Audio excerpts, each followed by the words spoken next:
Folks, it's Thursday, March 28th, and hopefully you're waking up right now and you're looking forward to baseball because opening day is here. My name is Ethan Smith, your host of the Locked On Pirates podcast. That is Peter Pratt, of course, across the pond, but still our host of the Locked On Marlins podcast. If you live under a rock, you might not know that the Marlins and the Pirates do indeed start their season in Miami at Lone Depot Park in a 4-game series. And me and Peter are here to talk about all of it. Peter, first of all, how are we feeling that baseball is officially back after a long offseason? Oh, Ethan, you've nailed it. Long off season is the description for Marlins fans in particular. Boy, oh boy, it has been super long. So I'm pumped. I am absolutely pumped. I'm ready for action. I mean, this is going to be a fun series as well. Like, I feel like this is going to be a juicy one to get it going. Like, the Pirates have been, listen, I'm not a Pirates expert, but in spring, they look like they've been a fun team, no doubt in spring. So I'm interested to see, like, what kind of Pirates team we get.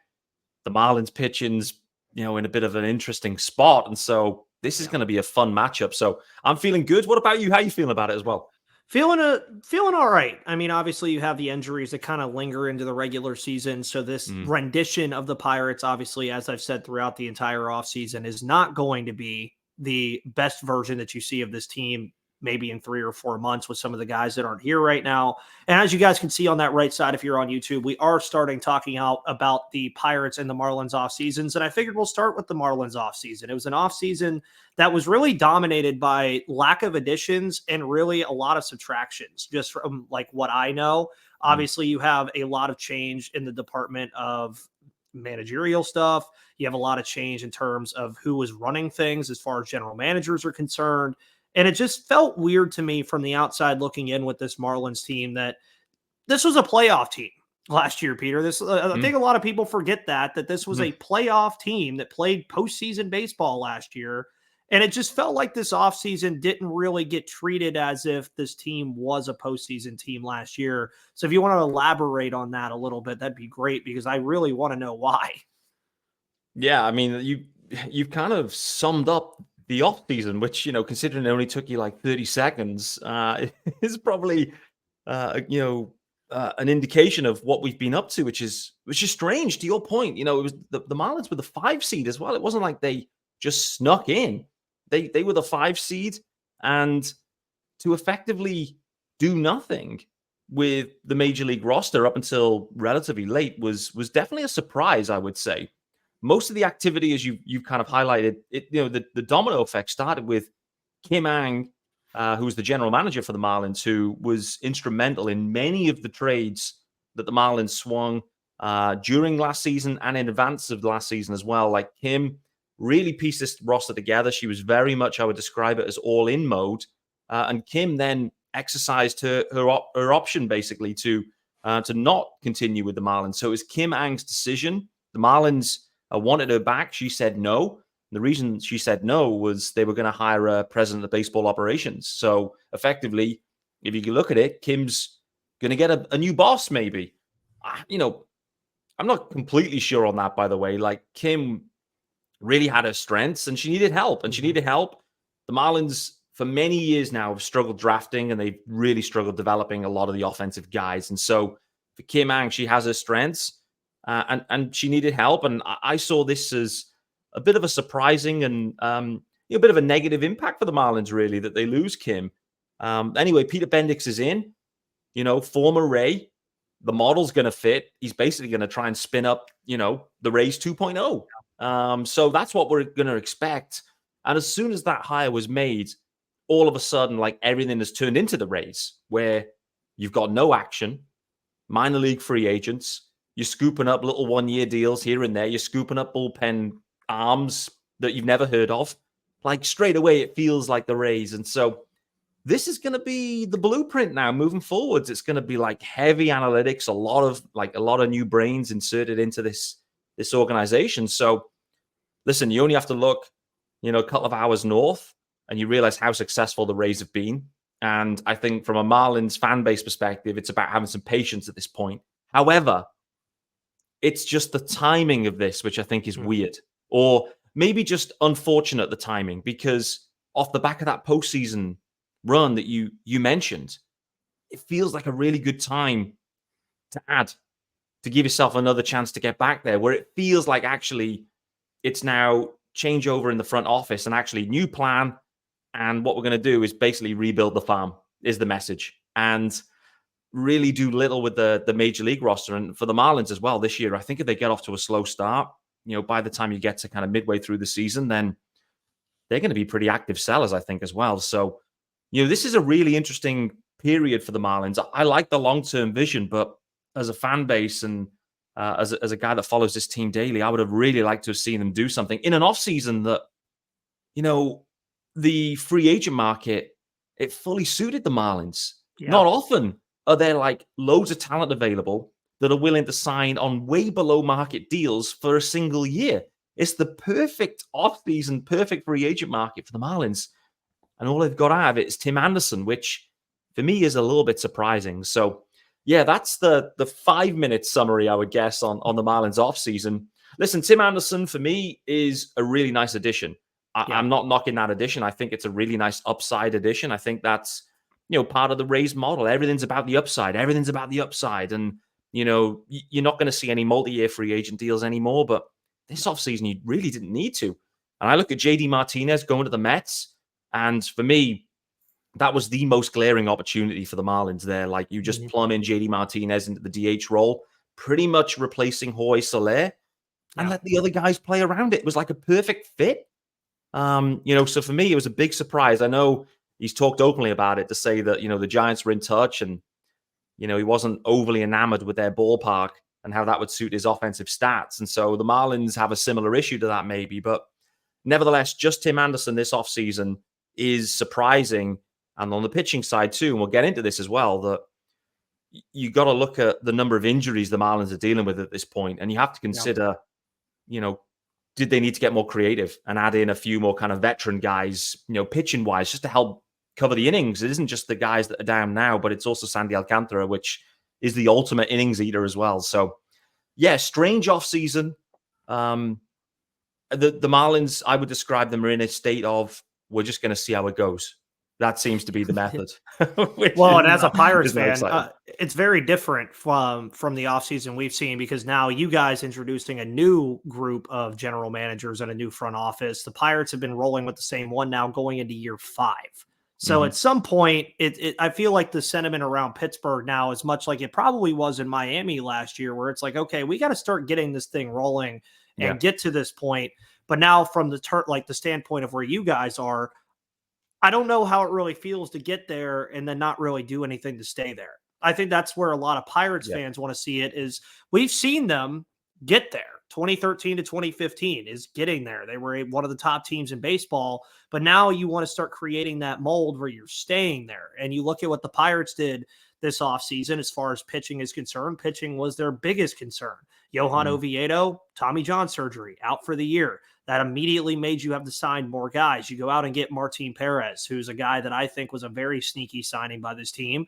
Had a great 2022, got buried in that Rangers rotation last year that won a World Series, so couldn't really do much.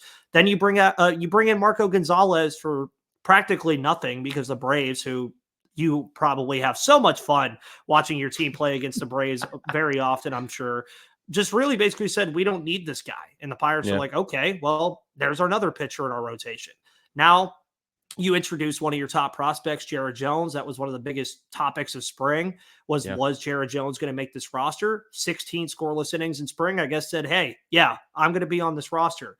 They're rolling with Bailey Falter for now. You guys more than likely will not see him this first series at all, but you have Paul Skeens down the pipe. You have a lot of other guys like Luis Ortiz, who's going to start in the bullpen, that could come into this rotation.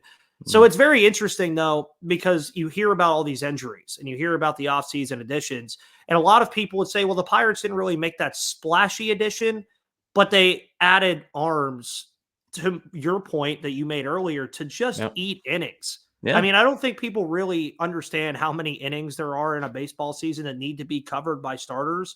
And I mean, none of these guys are going to be the sexiest options in the world, but you go out and you get a Rowdy Tellez, who you mentioned is a high upside move potentially with him going back to his 2022 form. You bring in Aroldis Chapman to make this bullpen look really nice. You bring in Eric Lauer and Willie Peralta to just have guys behind your starting rotation.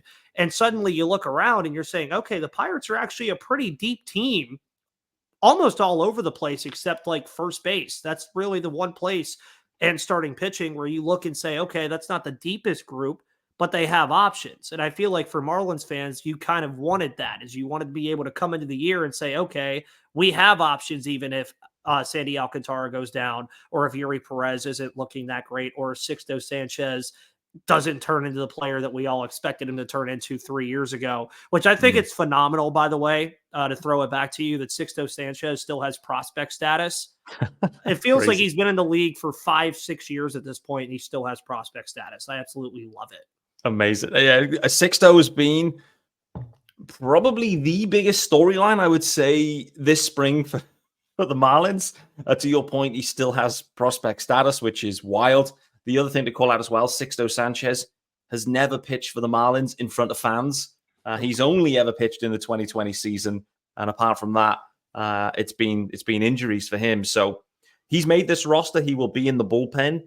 We will see him this opening series. So I'm very intrigued to see Sixto Sanchez. Does it play? Does it play at the big league level again? Because there's been a lot of questions about this guy. Obviously, significantly impacted with injury, like a big prospect, a guy that burst onto the scene in 2020, looked great. Everyone was all over Sixto, like he was big news at that point. Started a playoff game in 2020 against the Bravos. So, it's been a long road back. It's 3.5 years. Is that right?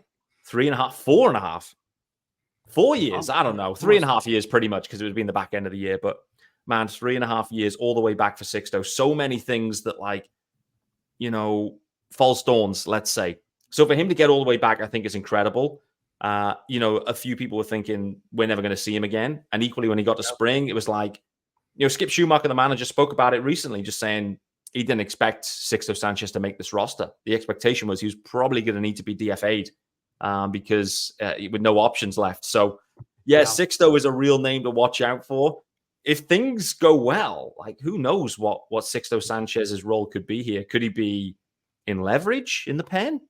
Could he be sneaking in saves? Could he be needed in the rotation? There's endless possibilities with Sixto. Or could he just get injured and then you never see him the rest of the year? I mean, everything's possible here with Sixto.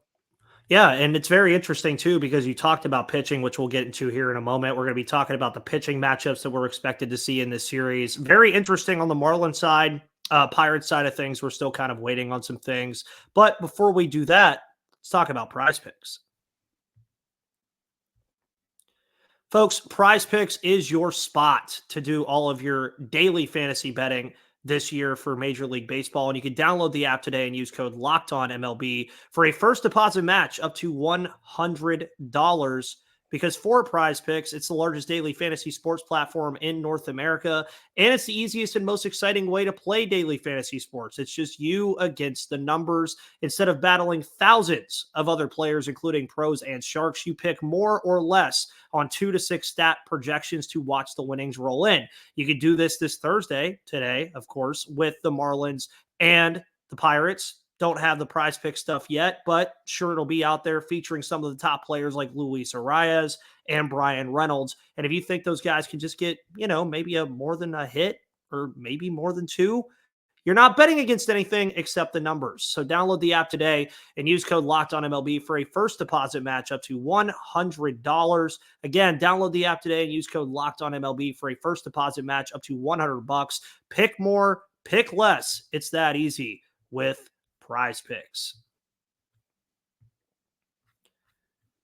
And folks, also don't forget that if you love seeing myself and Peter on the Locked On Podcast Network, well, we're probably also on Locked On Sports Today, a free 24/7 sports streaming channel programmed for you every day to bring you the biggest stories without all the screaming. Locked On Sports Today brings you can't miss analysis, opinions, and news streaming 24/7 on YouTube or the free Amazon Fire TV channels app, part of the Locked On Podcast Network, where it's your team every day. And we're back, of course, here, myself, Ethan Smith, and Peter Pratt, all ramped up for opening day. It's going to be very fun at 4:10 Eastern Standard Time in Miami at Lone Depot Park. And we're talking pitching matchups. And the reason opening day to me is always the funnest of any sport any opening day for any sport, is because every team is putting their best starting pitcher on the mound to face off against arguably the best lineup they're going to throw out there, usually depending on matchups. So that's exactly what we're getting here between Pittsburgh and Miami. Pittsburgh, we're going to have Mitch Keller, extension guy, gets the 5-year extension this offseason. Jesus Luzardo, center of a lot of trade talk, but he's still here, still in Miami. It's going to be their top two pitchers going at each other. So what can you tell us about Luzardo from Piratesville that we should be on the lookout for from Jesus Luzardo? Yeah, you're right. The main thing to call out is Luzardo was definitely in the midst of trade conversations the Marlins had this offseason, going back to what I mentioned. And so, listen, Luzardo could be moved at any point as well. Let's assume he's not moved before first pitch today. But, Luzardo, last year when we look at what he did, he had a full body of work. I think that was the main thing. And the Marlins desperately need the same from Luzardo this season with all of the injuries they're dealing with and all of the young guys that are there to plug the gaps. So Luzardo's stuff is top draw. And listen, the funny thing with this Marlins rotation is the way things are lining up here. This 4-game series, it's going to be 4 lefties. Bang, bang, bang, bang. So it's going to be really interesting for any of the left-handed guys, for the Pirates, offensive guys. It's going to be an early big test for those guys. I know one of them in particular that has had a really nice spring too. But from Luzardo, you're just going to expect, the interesting thing about Luzardo as well is, the work he's done with Nick Fortes, the catcher. Those two really combined last year. Fortes caught him all season long, including a playoff game as well on the road against the Phillies. So, Luzardo took a big step up last year. He was obviously acquired from the Starling Marte trade, which ended up being an absolutely stunning trade. The Marlins fixed him. You go and get a guy that was basically, heavily laboring in Oakland and was broken. The Marlins get him in, they sprinkle their dust on him, and next thing is you've got an opening day starter now, 2 seasons on. So, that's the really impressive thing with Luzardo. And for him, the two things that changed. A, he put the glasses on, so he could now see, so that probably helps. But secondly, it was all about just going in attack mode. It's what he talks about. I'm in attack mode. And so with Luzardo, you're going to see a guy that's going to be aggressive. And there's going to be plenty of swing and miss in there. It's going to be a lot of fun. Like, he is going to go at it. And he's going to be amped. Like, he probably wouldn't have been expecting to be the opening day starter. But clearly when the Sandy Alcantara news drops, pressure's on. So his first opening day, the question will be, will it be his only opening day for the Marlins? But he's going to be pumped. And I think this is a really interesting matchup as well. What about from Mitch Keller? What are we going to see from him? Well, very interesting. One of the bigger storylines that we had through the offseason was the extension of Mitch Keller. It was very interesting. He had that 2023 where really it was just a full circle moment for him. He gets to be the opening day starter last year. He gets his first All-Star appearance. Mitch Keller was one of the worst pitchers in Major League Baseball through the first couple of years of his career. Last year, all of a sudden, it just finally all clicks for him. He makes it work. Second half was a little worrisome in terms of some things, but he really only had like one bad month and then fixed it relatively quickly. You're looking at a guy that's going to pound the zone. He's going to work in all of his pitches. He now has that extension, so that's behind him. He knows he's going to be a Pirate for quite a while. And that's what I think is very interesting for a guy like Mitch Keller is really with this rotation, we've been asking all the questions about, okay, what's behind Mitch Keller? But we also have to hope and make sure that Mitch Keller is the Mitch Keller that we just extended from last year and that it doesn't revert back. Now, that's not anything that I'm really truly worried about. I don't think that's anything anybody's really going to have to worry about. But a lot like Luzardo, he's going to attack the zone. He's going to elicit swing and miss. He pitched over 200 innings last year, so he can go deep into games. We know it's opening day, so I don't think he'll go crazily deep into this game. I could see 4 or 5, maybe 6 innings from both of these guys. And then as far as you were mentioning about all the lefties, you guys have lefties going all the way through. We're also going to get to see 2 lefties on our side, Martin Perez and Marco Gonzalez, more than likely. That's going to be really nice to see what those guys can offer you in this rotation. Pirates have basically been the kings of getting soft tossing lefties in free agency and turning them into something the last couple of years. You go to Tyler Anderson, who now got that big contract in in LA not too long ago. You look at Jose Quintana, who's now going to be the opening day starter for the Mets, I believe, because of all the injuries they're dealing with. You look at Rich Hill, who got traded to the Padres. It was a big part of that rotation for a minute after that trade. Now you go to Perez and Gonzalez. But the biggest question is, do those guys stick around, or do you move them on from them eventually? And then you will see Jared Jones in this series as well. Again, Jared Jones, Peter, man, this kid, he has it. Number 62 ranked prospect in baseball, number 3 in the Pirates system, second only behind Paul Skeens in the pitching department in our system. But he has just as much velocity. The command is a little bit of an issue, but I would rather him learn that at the MLB level than like sit him down in AAA again. You're going to be seeing 99 on the gun for a large part of that day when he pitches, and I think that's really fun.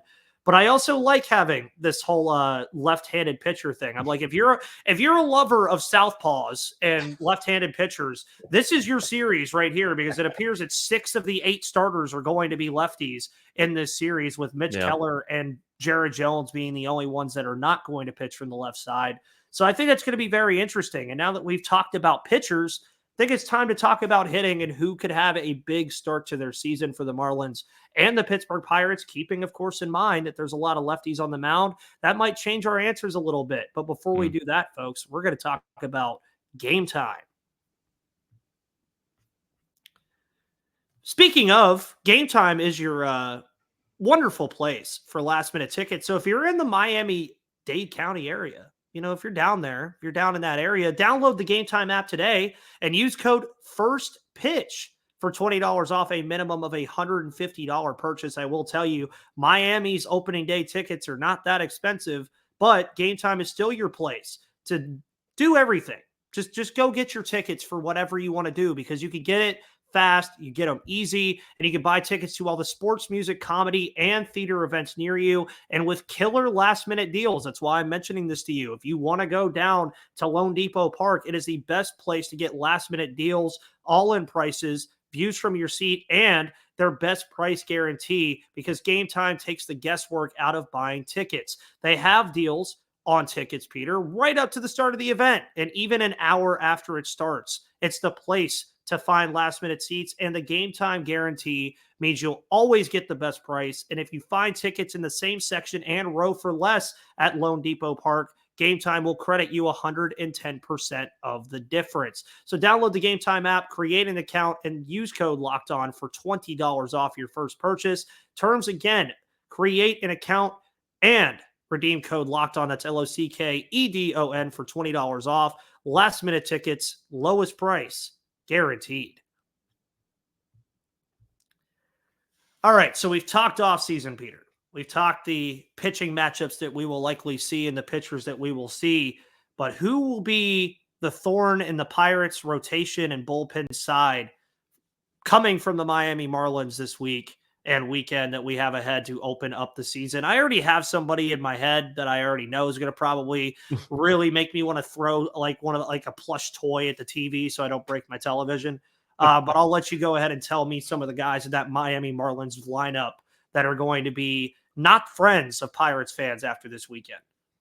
Yeah, I think it's going to be really interesting to see how this offense gets going. And, what we've been sold as fans is, well, we're not doing much this offseason because we got a full year of Jake Berger and we got a full year of Josh Bell after those guys were traded for at the deadline. And we've got a healthy Jazz, and Luis Arias is back. Listen, Luis Arias, back-to-back batting champs, both leagues. So, and he's had a great spring, usual Arias spring. Arias is who he is now at this point. He's just a 380, 370 hitter. Like, that's what you're looking for. Jazz came alive towards the back end of spring too. 3 home runs and 3 at-bats at one point as well. So this is a massive year for Jazz Chisholm Jr. He is this offense. Like, Arias is the setup, but Jazz needs to roll. But we know those guys. We know they're the guys to look out for. I'd say for me, what I'm really interested about is, how does Tim Anderson start? He had a 4-for-4 day in the final game of spring for him. So, but for me, what kind of Tim Anderson do you get? If there's anything like what we've seen historically, let's not forget he was a batting champ as well a few years back. So that'd be a huge boost for the Marlins. But another guy, Nick Gordon, acquired via trade, he's a lefty, obviously. So I think like opening day, we're likely to probably see Nick Gordon there. And I think we'll probably see him in left field, maybe. Maybe Brian De La Cruz DHing. We'll see what the lineup looks like. But for me, Nick Gordon, he's had a really interesting spring. He's shown the speed. He's definitely got the power in the stick as well. I think the Marlins like him. I think he's like maybe a sleeper is probably a little bit unfair because I think people know Nick Gordon, but I think he's a guy that to look out for that could really impact it both with the stick, with the glove, and on the bases as well. I think that's been the thing for him. And the Marlins, the run game last year, considering the prior year when the bases, the traditional bases and the traditional rules, John Birdie was running wild. You couldn't stop Birdie. You changed the rules. And next thing is Birdie can't run and no one can run in the Marlins. So all of a sudden, I was thinking, this running game is going to be insane for the Marlins. Yeah. It went completely the opposite way. So can they get that going? I think for this type of team that isn't full of power, you've got to manufacture runs. And that includes leveraging these new rules, creating runs. And for me, that's where Nick Gordon comes into this. Birdie, hopefully, see what, whether Vidal Brujan's playing, because again, he's got speed too. So, I described this offense and described it last year. It's the same offense. It's the paper cut offense where they want to get you in an inning. The next thing is you put up 6 hits in a row. And, all of a sudden you look and go, well, man, the Marlins have put 3 on the board.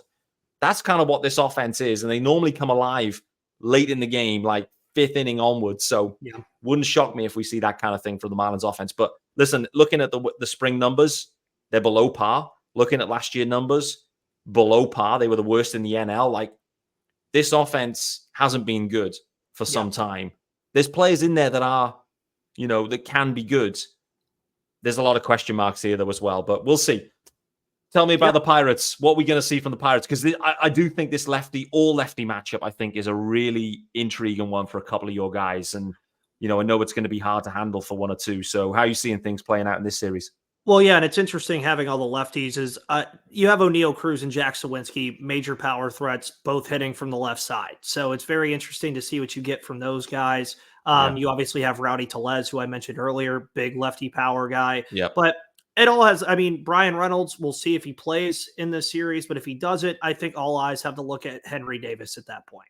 He's the full-time catcher now with Eddie Rodriguez being out this year, former number 1 overall pick, bats from the right side. You're expecting a lot from him in this series, really in this season, honestly. But in this series specifically, if you're facing 4 lefties batting from the right side, there's going to be a lot to be expected from you. Ke'Bryan Hayes as well. We want to see if that last 2 months of the year last year with the bat was a joke or if it was for real. In spring training, it looked like it was for real. So against lefties, let's see it, Ke'Bryan Hayes. And usually he has some pretty good luck on opening day. One of the first opening day, actually, that I ever covered on the show, he hit a home run in Chicago, and then we don't talk about what happened after that. Injuries are awful, man. But just to name a guy that I think a lot of Marlins fans may actually know, but he's definitely a guy that not universally known yet, I would say. Jared Triolo, I think, has the potential to have a pretty big series here if he's facing 4 lefties. Was expected to be used as a utility man, but played well enough in spring to just flat out win the second base job. A lot of people had questions about that, about Leover Peguero winning that job. It ends up being Jared Triolo, and he had a pretty good season last year. He came onto the scene when Hayes was injured in the middle of the summer, played very good defense at third base, can go to any position in the infield and play defensively if he has to. And I think that's something you might see in this series is you might see him slide over to first base or slide over to shortstop as well, hitting from the right side. And he hit 298 last year. You're looking at a guy that put the bat on the ball pretty well. And a lot of people are expecting a power jump from him. So I think all of my eyes have to be on the right-handed hitters in this series, because if I'm not saying Cruz can't take a lefty deep. He's done it before. I'm not saying Tellez can't do it. I'm not saying Sawinski can't do it. But that I feel like most of the games in this series are going to be won based off how the right-handed hitters perform against this pretty much all lefty lineup of murderers row pitchers that we have for the Miami Marlins in this one. Yeah. The one guy from the Pirates lineup, like if I was a betting man, and listen, I am a betting man, so I'm probably going to have some money on this. I absolutely love Kutch to have a big series, to be honest with you. I could see Kutch having a multi-home run series. Like, I can just see a situation where he takes both Trevor Rogers and AJ Puck deep at some stage. So my eyes are on Kutch, and I think there could be big series for him, to be honest with you. If he does do it, you'd be a part of history because he is one home run away from 300. So are you calling his 300th home run happening in this series, Peter? Nailed is this on. what we're doing? You're saying it's happening. All right. So Peter is saying Kutch will hit the 300 mark this weekend against the Miami Marlins. Folks, again, it's opening day. Myself, and I. There you go. Myself and Peter will, of course, be covering the Pirates and the Marlins all throughout the year. Peter, where can everybody find you on all the internets, as I like to call it? Yeah, for sure. I'm only an X guy or a Twitter guy, depending on what you call that now. So at Miami Marlins _UK for X. I'm basically too old for all the other platforms and don't have the time. So that's where you can find me. And of course, if you want your Marlins content, of course, hit it up on Locked On Marlins. We're there for you every day, of course. So we'll see you there. Yeah. And much like Locked On Marlins, you can find Locked On Pirates on YouTube and all of your audio platforms because it is free and available to you every single day, just like Locked On Sports Today, 24/7 streaming channel. Make sure you guys go check that out. Again, follow Peter on Twitter at Miami Marlins _UK. You could follow me on Twitter at MVP _Ethan or at Locked On Pirates. For all of your news on the Pirates and Marlins this year, check out Locked On Pirates and Locked On Marlins. Enjoy today's game. And until then, folks, we'll see you on the flip side.